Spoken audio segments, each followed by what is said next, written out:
4 weeks ago, I asked you a question. Think about the last class you visited. How many children with disabilities were in that room? Over the last 3 episodes, we named the spectrum, all 21 categories of disability already present in your school. We held up the mirror, the physical barriers, the mindset barriers, the curriculum barriers, and the assessment barriers that exist in most Indian schools, not out of malice, but out of unawareness.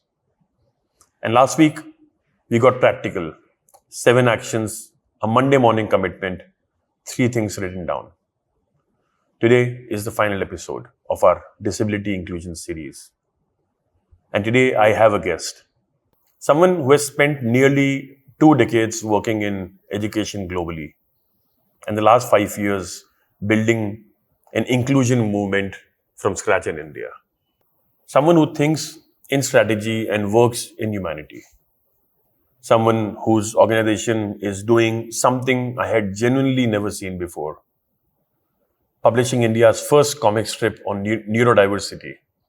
Starting conversations in communities across the country with a special focus on schools, training teachers and peer leaders and student change makers, so that there is ground up, community-driven culture change towards inclusion.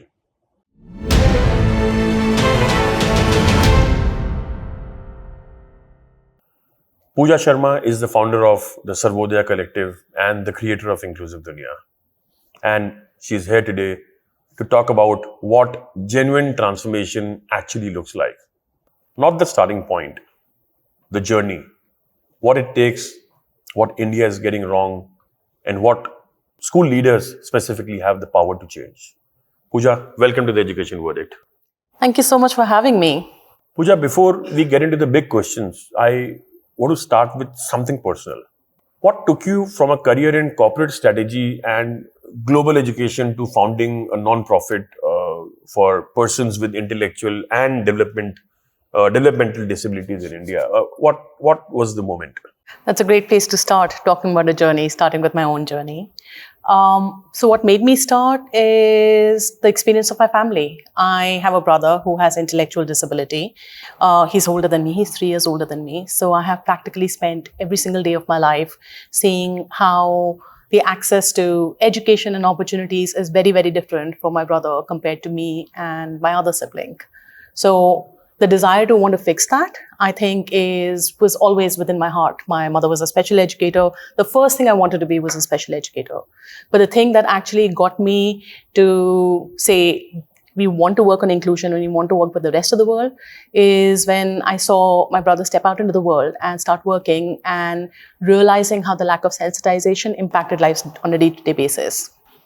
And the Sarvodya collective, the name itself, Sarvodya, the welfare of all, that is a very deliberate choice. What does that name mean to the work you do every day, Pooja? It is a very deliberate choice because when I was choosing a name for the organization, everyone warned me that it was a very common name in the social sector. But I loved what it meant, the upliftment of all.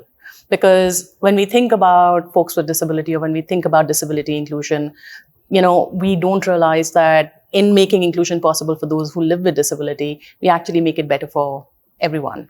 So that's where Sarvodya comes from. And the idea that you work towards the upliftment of the most marginalized, the most left behind, and that last person standing, that really resonated with me. Tell me about Naina's Inclusive Duniya, a comic series on neurodiversity, India's first. I want to understand why a comic strip, why that format for such a serious and complex subject? Exactly for that reason. Because the general perception is that it is a serious and complex subject. It is something that feels inaccessible to a lot of people. Jo cheez aap samjhenge nahi, that is not something that one can engage with and solve for. So we wanted to make the subject accessible. And through illustrated stories, we actually end up showing what lived experience looks like beyond the definition of a disability. If somebody has Down syndrome, yes, it is a chromosomal disorder, but what actually is their experience on a day-to-day basis? Stories are a great way to showcase that, and illustrated stories are a really beautiful, light-hearted invitation into that world. And if our viewers want to look at that, are they available on your website? They're available on Instagram. They have also been published by Scholastic, so they can also be ordered on Amazon. What is the Instagram handle? The Instagram handle is Inclusive Duniya, and through Scholastic, these are called Inclusive Duniya books. So there's 4 books that are out there. But Inclusive Duniya has gone on to be a little bit more than the comic. So since then, using the stories, we actually end up starting conversations with lay people, and these conversations end up being the first step to an individual or a group realizing how they can make inclusion possible in their dunya. So it's actually turning into a ground-up movement for change.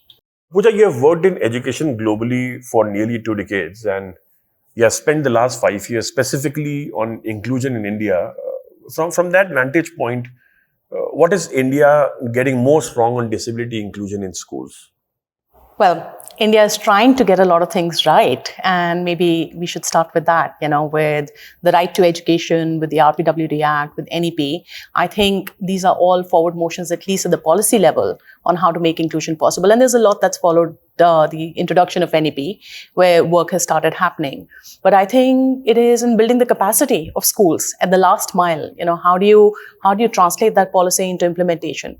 Building the capacity of schools, and also the attitudes and mindsets towards those who may be bringing in diverse ability profiles compared to what schools are typically used to. And somewhere a little bit of institutional accountability as well. Like there are countries where UAE gets this right, and if you go in there, in their ratings and rankings and audits, making sure that a school is inclusive is mandatory. And that leads to their better ratings and better rankings. And that is an incentive for schools to actually implement inclusion on the ground. And some bit of that institutional accountability needs to be built in, along with capacity building and having the right attitudes. And all of these 3 levers together will make inclusion possible. Since you work specifically towards the inclusion of persons with intellectual and development disabilities, in the 3 episodes before this one, we covered all 21 categories of disability. But this category, intellectual and developmental disabilities, seems to me to be one of the most misunderstood and most excluded in the Indian school context. Why is that? A couple of reasons. One, it's an invisible disability. So the fact that it is not that well understood is because it's not visible. And unless we kind of go out and explain that doesn't happen. And why inclusion in schools is difficult is because it has a cognitive impact. And cognitive impact, matlab, it impacts the learning, and therefore the schools need to change how teaching is made possible, that learning and teaching happens in that school environment needs to change. So it's not as simple as putting a ramp or putting in a lift or, giving a device to enable reading for somebody who may not be able to read. So this actually requires a fundamental change in the pedagogical approach and the way classrooms are managed. And that is why inclusion will take a little bit of work. But why it's not understood is because it's invisible, and there is some stigma associated, so we also don't want to talk about it as openly as we should in order to advocate for what we need. There is a phrase you use, an informed, enabling and inclusive community around every person with intellectual and developmental disabilities. That is the dream you articulate. How far is India from that dream right now? And I really want you to be honest, Pooja. India is very far from that dream right now. And that dream actually has 3 parts. There's the information, there's enablement, and both together lead to inclusion around every individual. And on each of those things, information is fairly easy to disseminate, but even on that, we're very, very far.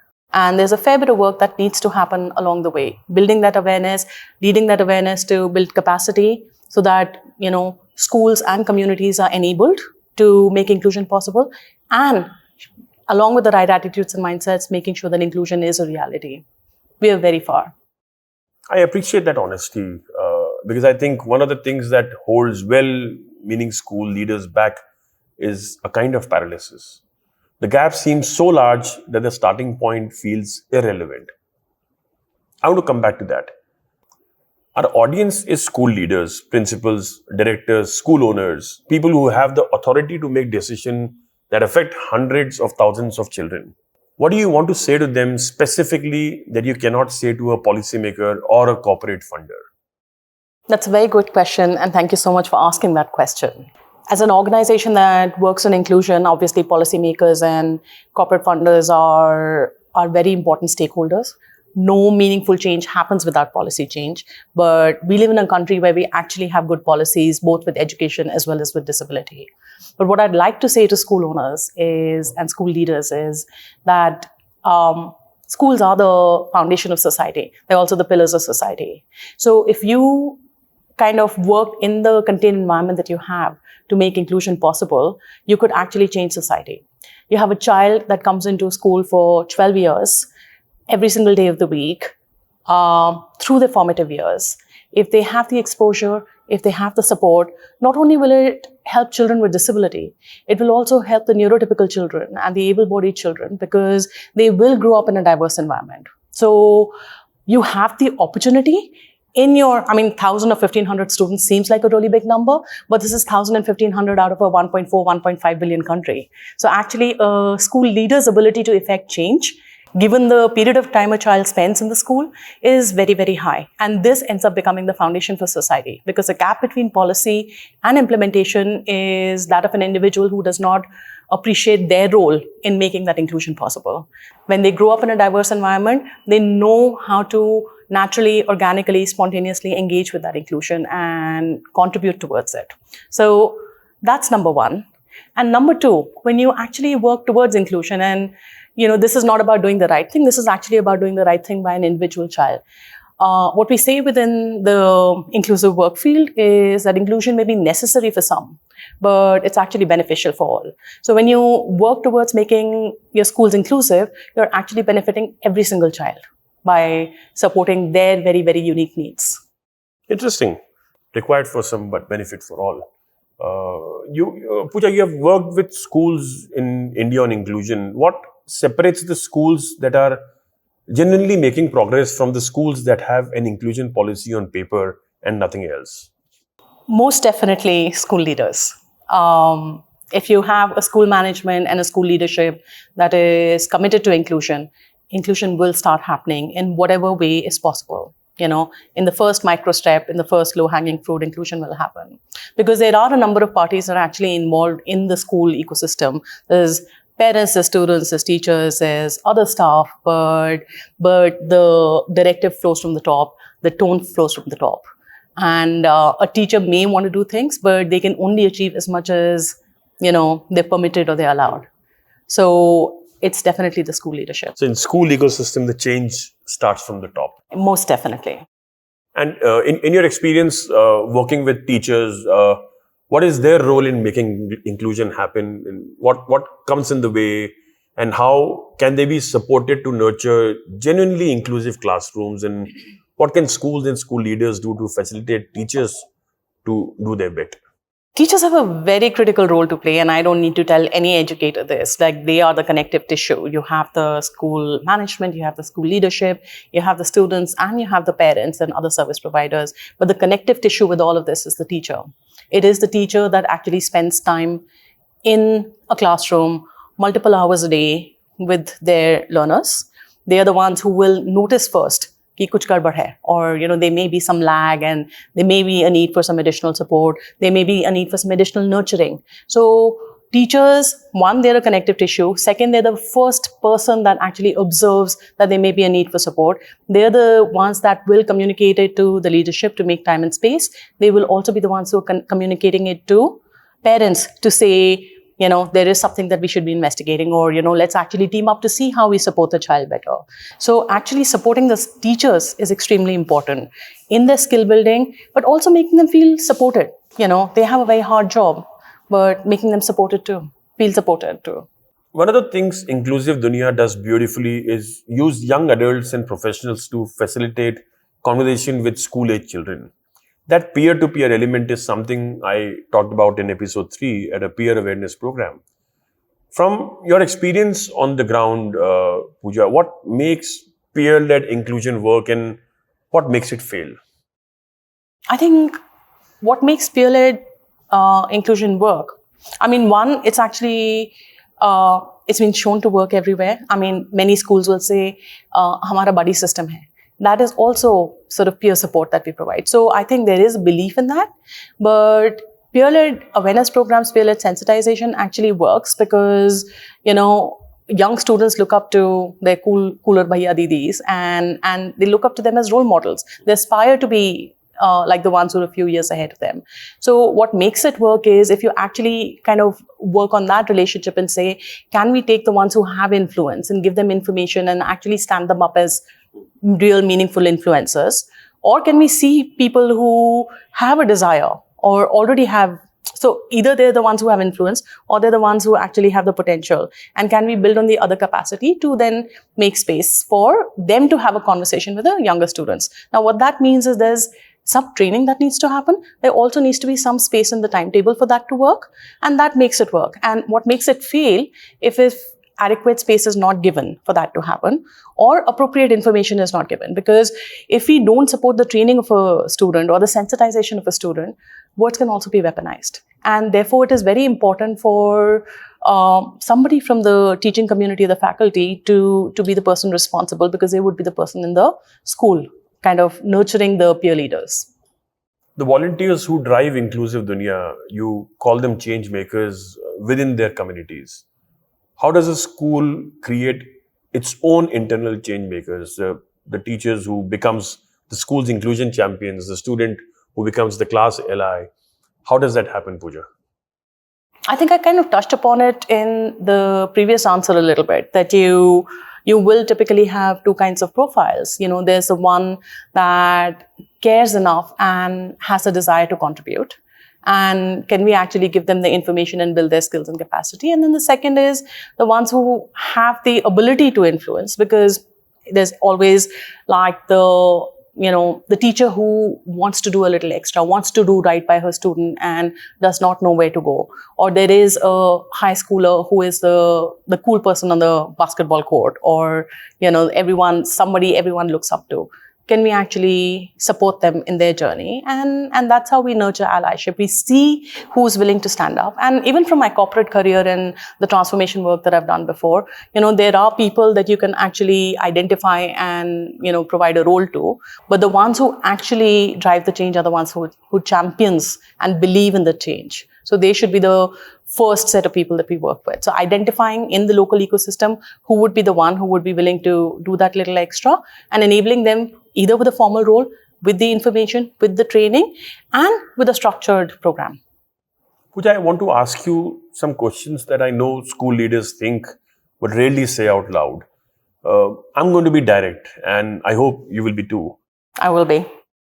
Many school leaders will say privately, we want to be inclusive, but we are worried about what it will do to our results, our rankings, our reputation with parents who are paying high fees and expecting a certain kind of school. Is that a conversation you have ever encountered, and how do you respond to it? Very much so. This is definitely a conversation that comes up very, very often, if not all the time. And it is something that needs to be countered. So if the requirement is for schools to be inclusive, we have to say, what sort of a school do you want to be? If you do want to be an inclusive school. And then the second thing is, what is the challenge?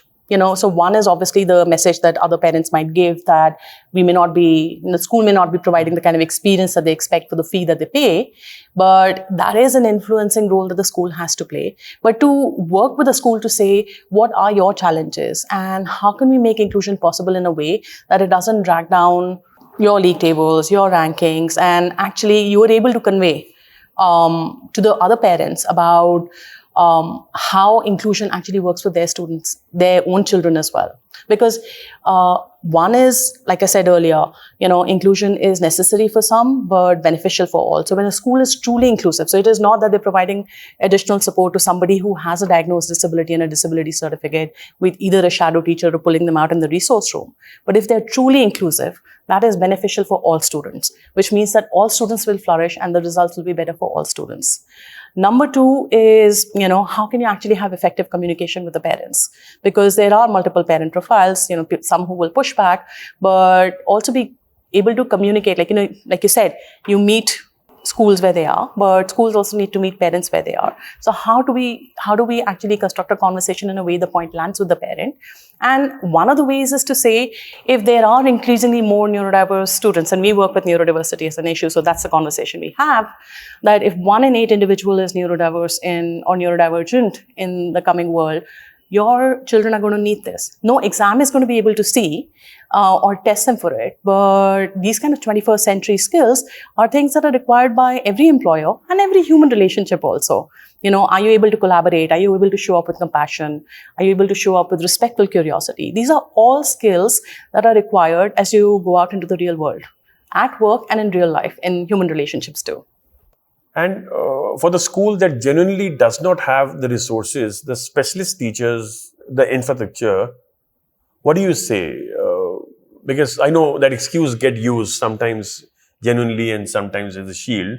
How do you tell the difference, and what do you say to both? I think not having access to resources or infrastructure is a real argument.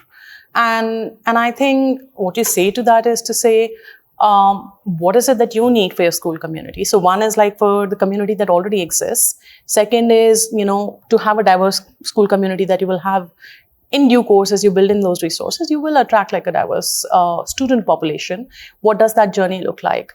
But I think this question that you ask about, when is it a shield and when is it a real reason? I think all of that boils down to the willingness of the school management to say, we want to make inclusion happen. आज नहीं है का मतलब ये नहीं है कि कल नहीं होगा. And what is that journey? How do we identify what those gaps are to immediately support the students that are already in the school? And how do we build the school up in a way that we're able to support any other students who will be coming in with diverse profiles in due course? India has a strong tradition of special schools. Parents of children with significant disabilities often choose special schools because they feel their child will be better supported there. Is the goal full inclusion in mainstream schools for every child with every disability? Or is there a more nuanced answer? I think the simple answer is that the goal is to support every single child in getting access to quality education that helps them realize their full potential and live in the mainstream world, the quote-unquote mainstream world, to the best of their ability. Whether they belong in a mainstream school or a special school depends on their support needs. With the disability profiles that we work with neurodiversity, intellectual disability, ADD, autism, and SLDs, these are all disabilities and conditions that can, for the most part, be supported in a mainstream school. So I would say, unless it's very, very high support needs, the goal should be to have students as far as possible in the mainstream school. But the actual real goal is to be able to support the needs of the child. And if those needs of the children are supported in a special setup, then that's what. But even in a mainstream school, you can have a parallel curriculum, you can have a functional curriculum, and those are things that give them access to the mainstream school life, which is very important. That kind of socialization and interaction with the mainstream world is very important at a formative age. So if we can make that possible, then yes. But if those needs are genuinely not supported because they're high support needs, then in a special school. Pooja, you articulate a dream, an informed, enabling, and inclusive community around every person with intellectual and developmental disabilities. What does that actually look like when it exists? Paint the picture for me. Thank you for that question. We work with that dream every single day. I will share a few examples of things that we've heard back from the community. So a person with intellectual and developmental disabilities having the chance to be gainfully employed, for them to have a sense of purpose and sense of value, that is what an informed, enabling, inclusive community looks like. That's what an inclusive Duniya looks like. An autistic child being invited to a birthday party because they actually get left out of birthday parties quite often. That is what an inclusive community looks like. Somebody being able to travel independently. That is what an inclusive community looks like.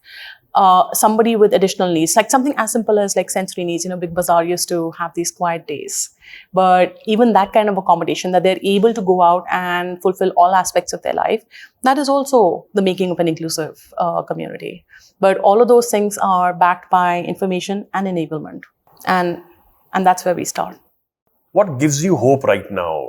specifically in India, specifically in the school space, what are you seeing that makes you believe this is possible? I think this morning, what gives me hope is that we are having this conversation. That this conversation will be heard by a lot of people who are significant decision makers in the school setup. In turn, they will take that message back into their schools. So the ripple effect of this conversation is going to be quite meaningful, and that gives me hope this morning. But the reason we're having this conversation is that these kinds of conversations are starting in different rooms. So with the NEP coming in, with people revisiting what inclusion looks like in schools, what schools could be doing. I think that it may be happening in pockets, but these are bright spots, and hopefully diye se diya jale jaise bolte hain. As this spreads, there will be more light and there will be more inclusion, and that makes me happy. Great. Tell me, what is the one thing you want every school leader watching this to do? Not three things, not a checklist. One thing, the most important thing. If anyone wants a checklist, there is a checklist somewhere in my back pocket. But I think the one thing and the most important thing to do is to go back to your school and start a conversation. Because like I said, the first objective should be to make the space inclusive for the students who are already there. And I hear this from school leaders quite a bit, we don't have children with disabilities in the school. And that's not necessarily true. So actually sitting down with all the teachers and saying, what are the kinds of needs that you're seeing in this class? What is it that we can do to support you, whether it is in terms of training, whether it is in terms of, maybe having like an additional teaching resource in there, whether it's in terms of, making some adjustments. What is it that we can do today to make inclusive teaching possible in your classroom? And have that conversation today. Take stock about where you are and what can you do to make inclusion happen today, and go from there. Because the needs of every school will be different, because the student body would be different and the teacher body would be different. So have that conversation, an honest one. I hope the message is clear, and if you need to reach out to Pooja, we'll take her permission to put her contact details in the YouTube video description, and you can reach out to her directly if you need any support. I am going to hold on to that. And I hope everyone watching holds on to it too. Pooja, where can people find the Sarvodya Collective, Inclusive Duniya, and your work? As I mentioned, can I have, or do I have the permission to give your contact details in the YouTube video description for all the school leaders to reach out to you? You absolutely have my permission to share the details, but you can share our website, you can share my email, and inclusiveduniya.com is a fairly easy website, which is our showcase for inclusion projects and allyship resources. And sarvodya.org is our main organizational website. Fantastic. And just to bring you on record, can I add one more thing? Sorry, a very important thing for schools. We also on YouTube run freely accessible teaching resource. So every Tuesday and Thursday, we put out short videos, which are 90 to 120 seconds long, that actually give one tip on how to make inclusion possible. So school leaders definitely check that out. Also, a personal request to all the viewers watching this. People like Pooja had a very easy choice to work in corporates in UK, US, India, and like, and live a very beautiful, comfortable life. But Pooja chose this path because of her personal reasons to give back to the ecosystem. But I oftentimes meet people like Pooja who face huge amount of difficulties in raising funds. They're not for profit. And, that doesn't mean a person working for a not-for-profit doesn't have the equal needs that like you and me. How difficult is it to raise the funds in the ecosystem that you run? And how is it that our viewers could possibly help you? Well, how difficult is it to raise funds? It's quite extraordinarily difficult, because with the work that we do, showing direct outcomes, it's not an input-output outcome direct equation. It is capacity building work, so it is difficult. And how could they contribute? They could contribute. We are an ATG registered organization, and they could contribute by donating funds either via CSR or individually. But thank you for asking the question. Thank you. And we will also put those details in the YouTube description of this video. 4 episodes, 4 weeks, 1 subject. That I believe is the most important conversation Indian education needs to be having right now. We named the spectrum, 21 categories of disability, already present in your school, already sitting in your classrooms. We held up the mirror, 4 barriers: physical, mindset, curriculum, and assessment, built not from malice, but from an awareness. We got practical, 7 actions, 3 commitments written down starting Monday.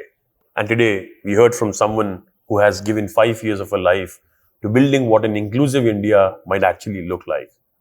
Not in policy, in community, in stories told and heard, in a conversation with a child, in a volunteer who decides to become a change maker. I want to close this series the same way I opened it, with a question. Think about the last class you visited. How many children with disabilities were in that room? I hope your answer is different now. Not because the children have changed, because you have. In August, ScooNews is bringing 500 of India's top school leaders together in Jaipur for the ABLE Summit, our annual flagship conference dedicated entirely to disability inclusion. For the next 5 years, every year, we are making this the most important conversation in Indian education. If what you have heard across these 4 episodes has moved you, challenged you, or made you see something differently, I would love for you to be in that room. The link is in the description. The doors are open and the conversation does not end here. Thank you for watching this series. Thank you for the children in your schools who needed you to watch it. This is the Education Verdict, powered by India Inclusion Foundation, and I will see you in Jaipur this August. Good night.